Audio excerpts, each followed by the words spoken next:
Hello everyone.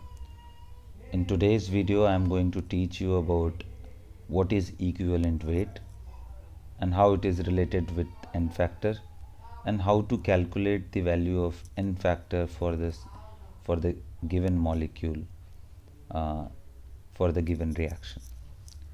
So equivalent weight is defined as E is equal to molecular weight of the substance divided by n factor. Now this n factor is also termed as valency factor. So if it is written n factor or valency factor, both are same only. So m divided by valency factor, right? So valency factor. Now how do we calculate this n factor? So the value of n factor is defined as n factor is equal to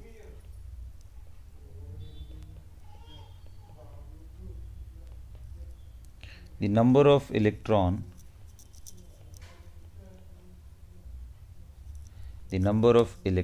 exchanged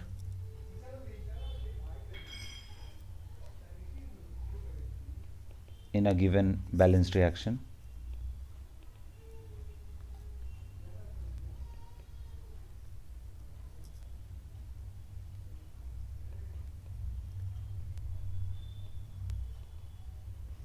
and whole divided by the stoichiometric coefficient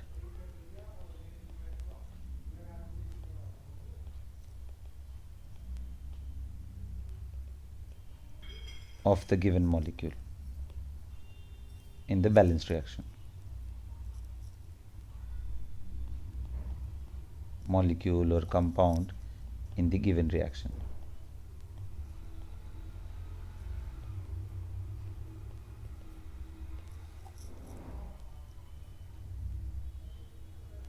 All right. So I would like to explain this by considering very important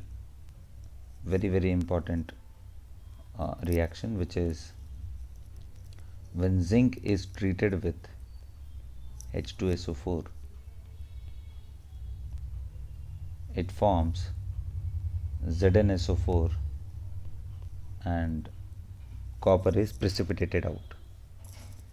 So aqueous solution, this becomes zinc, sorry, this I have passed with copper sulfate, CuSO4, aqueous solution of CuSO4, and that's how we used to get it. Now in this particular reaction, if you see, this is a balanced reaction, as you can check that coefficients of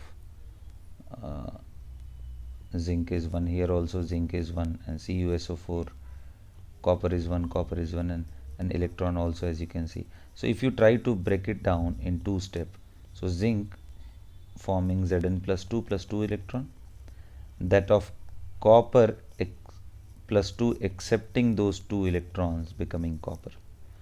So basically 2 electron is released from zinc and is accepted by copper. So if I have to ask what is the number of electron exchanged in the given balanced reaction, so number of electron will be 2. So now if I have to get the n factor of the various species in this particular reaction, so n factor of zinc will be equal to how many electron is exchanged in the reaction? Answer is 2, and divided by what's the coefficient of the zinc? That is 1. So n factor is 2. Similarly, n factor of copper sulfate, so n factor of copper sulfate will be equal to how many electron is transferred? Answer is again 2. So divided by how many, what is the coefficient, stoichiometric coefficient of copper sulfate? That is again 1, so that is 2. Likewise, even for this and even for this, it will be 2, because number of electron are exchanged from an oxidizing agent to reducing agent, that is fixed, that is 2, and the coefficient is also 1 1. So in all of these cases it will be. Now if you have to calculate the equivalent weight, for instance in this case, like equivalent weight of zinc, then that will be molar mass of the zinc and divided by n factor of zinc. So how much is the molar mass of the zinc? Let us assume that is capital M. And how much is the n factor? So that is 2. So equivalent weight of zinc will be 2 for the given reaction. Likewise, you can extend this for equivalent weight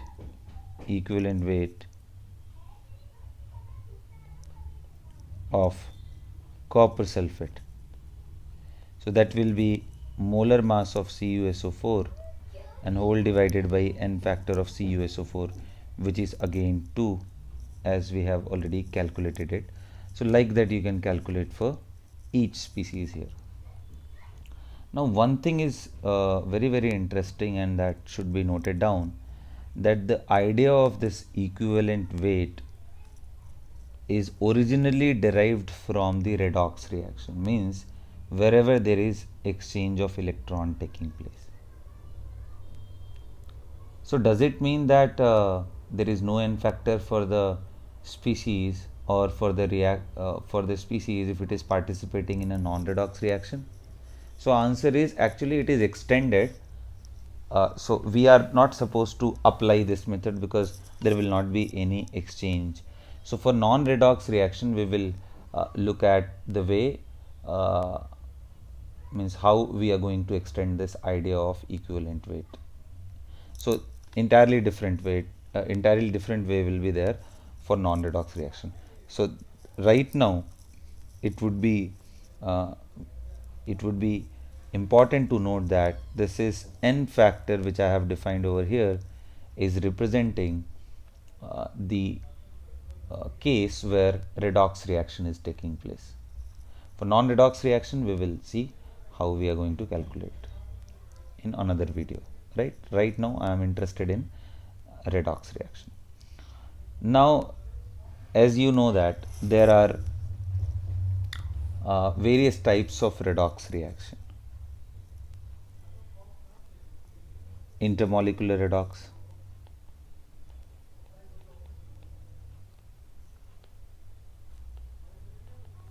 intramolecular redox,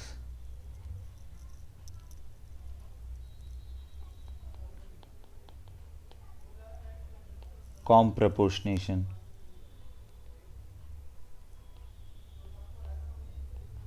disproportionation, right? And some special type also, where one molecule, one particular atom goes into multiple state in the product side. One oxidation state changes into multiple state, right? So disproportionation. And dot dot dot. Now the question here is, so for every reaction, do we have to adopt this method, that we have to balance the reaction and then look at the exchange of electron, and then with the help of that are we supposed to do? So reality is, that method will be absolutely accurate no matter which type of reaction is there, whether it is intra, disproportionate, or any special reaction. You are going to get that if you are going with the balancing method. But balancing itself is a very lengthy process. Sometimes it may consume too much time. So if you don't want to balance, I am going to give you certain important tricks by which you can figure out the n factor of the molecule which is participating in redox reaction. Very important, because sometimes you may get certain situation where a particular species is just a spectator in the redox. For that I am not telling. I am telling only for the species which are participating. Like if I am considering the reaction of KMnO4 taken in acidic medium of H2SO4 and treated with uh, let's consider treated with, let us consider sodium oxalate or potassium oxalate, Na2C2O4, and if we are titrating it, we will be getting MnSO4 along with CO2 as one of the product, and of course you are going to get K2SO4. So to make it easier, I'm going to take, because here also potassium is there, so I'm just taking potassium on both the sides. So K2SO4, and of course plus water will be there. Now in this particular reaction, if you have to figure it out, what is the N factor of only this species and this species, not H2SO4.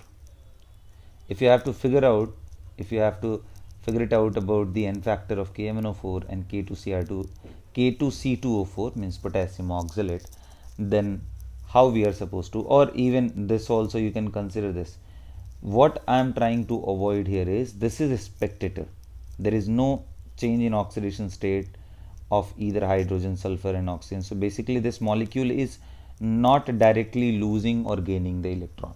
So right now the trick which I am trying to tell you is related with the molecule which is undergoing redox changes. So first thing what you have to figure it out, that in which category does that reaction falls into. So if it falls into intermolecular redox, how to identify?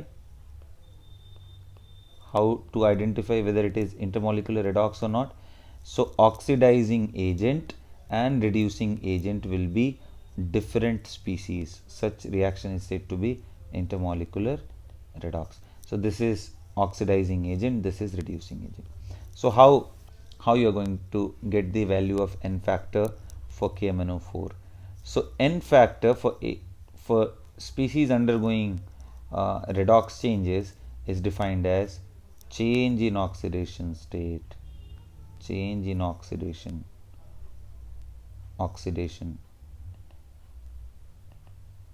state per molecule.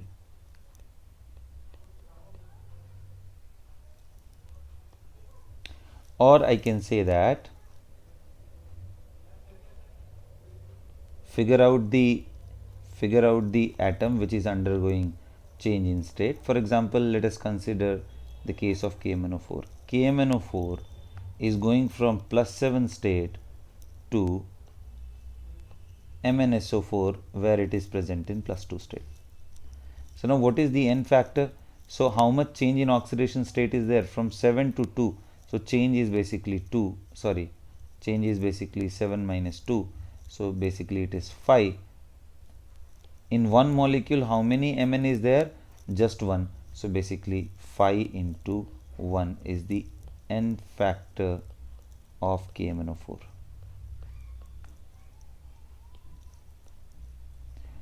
So in the given reaction, the N factor of KMnO4 is 5. Similarly, what about K2C2O4? So K2C2O4, for K2C2O4, if you want to calculate the N factor, in that case you consider it is forming CO2. Now again, very important, N factor for this will be again in the same way as I told you. This is the trick by which we are calculating. Later if you do by balancing, you will realize that this trick is basically an observation from balancing only, right? So if you are good enough in balancing, you can understand from where I am actually talking about. So K2C2O4 forming CO2. So how to get that? So here it is +3, here it is +4. Very important. This time I am going to tell the N factor of both of these species. Listen very carefully. So K2C2O4, how much N factor will be there? So N factor, as I told you, change in oxidation state per molecule. So it is changing from 3 to 4. So how much change is there? 1. So this is 1. But in one molecule, how many carbon is there? Answer is 2. So per molecule, if you are talking about, answer will be 1 into 2. So of n factor of K2C2O4 will be basically 2, right? It will be basically 2. Now how to calculate for CO2? It is very interesting that n factor, how much change is there? Carbon is changing from +4 to +3, so change is 1, and C2O4, and how many carbon is present in CO2 as a molecule? So answer is just one carbon, so into 1. So n factor will be 1. Again I am trying to explain. As I told you, n factor for intermolecular redox reaction is simply change in oxidation state per molecule. In other word, you can understand how many electrons gained or lost by a single molecule is its n factor. So here this is actually gaining one electron by one atom of carbon, but per molecule means one molecule is having two carbon, so basically it is gaining two electron, it is losing two electron from the conversion from here to here. So if it is losing two electrons, so n factor is 2. Similarly, CO2, how many electron it is gaining? It is basically from +4 it is going to +3, so basically it is gaining just one electron. Okay, so if the atom which is undergoing change in state is just one in the molecule, then whatever the change is there, that will be the answer. Or if it is more than that, then you simply multiply with that. Okay, so per molecule you have to decide. I will consider a few more example to elaborate it even better, right? So let me consider, let us consider an example which is having K2Cr2O7 when that is taken in acidic medium along with let us consider ferrous sulfate FeSO4, and that will be very easily converted into iron +3, and chromium goes from +6 to +3. So basically it will form Cr2SO4 whole thrice, which is a green color compound. So it is +3 state going from, and apart from that iron will form from +2 to +3. These are the two most common state of iron. So it will go from +2 to +3. Now again I am trying to highlight, again other species will also be there which I am not interested that much. So this is basically an oxidizing agent, this is a reducing agent, and this is a dummy species. You know that there is no change in oxidation state. Does it mean that it is not important? It is important, because if it is not there, reaction will not happen. Acidic medium is required. Again, if I am asking about what is the n factor of K2Cr2O7 and what is the n factor of FeSO4, then we need not to balance the reaction. We can simply figure it out by just looking at the change in oxidation state per molecule. So now let us calculate n factor of K2Cr2O7. So that will be, again you can see, from 6 it is going to 3. So how much change is there? Just 3, but one atom is having a change of 3. How many atoms are present in one molecule of such species? Answer is 2. So with one atom 3 change, so with two atom, so 2 into 3, so that is basically 6. Means in a molecule there are two atoms, so that's how we are trying to calculate it. Okay, now the other part, like if I have to calculate for FeSO4, so n factor of FeSO4 will be, how many electrons are exchanged from here to there? So 2 to 3, na, just 1. So change in oxidation state is just 1, and one atom is there into this, so n factor is 1. Okay, Now let me consider one more example to give you a better clarity. That is the case of ferrous oxalate FeSO4, sorry, FeC2O4. When it is oxidized, let us assume that some oxidizing agent is there. In the presence of that, this is converted into iron plus 3 and CO2. Now in this particular case, this is just a reducing agent. So how many electron it is actually losing per molecule or gaining per molecule? With the help of that, we will be able to define that. So from plus 2, it is going to plus 3. So with iron, it is just losing 1. Carbon, it is plus 3, it is going to plus 4. With carbon, it is losing 1 electron per atom, but there are 2 carbon atom inside it. So 1 plus 2 into 1. So what will be the N factor of FeC2O4? So it will be actually 3. Very, very important. FeC2O4, ferrous oxalate. Now there are 2 atoms inside the same molecule which is undergoing oxidation, and both of them are undergoing oxidation. So yes, we can consider, because per molecule we have to check. Then now, can't we get it by balancing? Yes, you can get it. If you can balance the reaction, from there also you can get the same answer. But this is much more easier and convenient method to get the value of N factor. So till now, I am trying to tell you about how to get the N factor of a species which is participating in a redox reaction, at the same time specific type of redox reaction, which is intermolecular redox. Means oxidizing agent and reducing agents are two different species. These are two different species.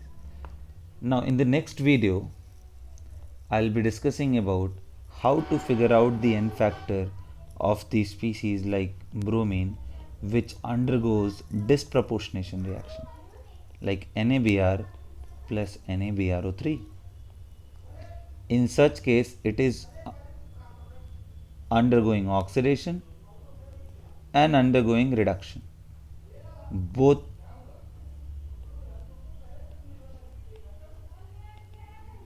reduction also and oxidation also.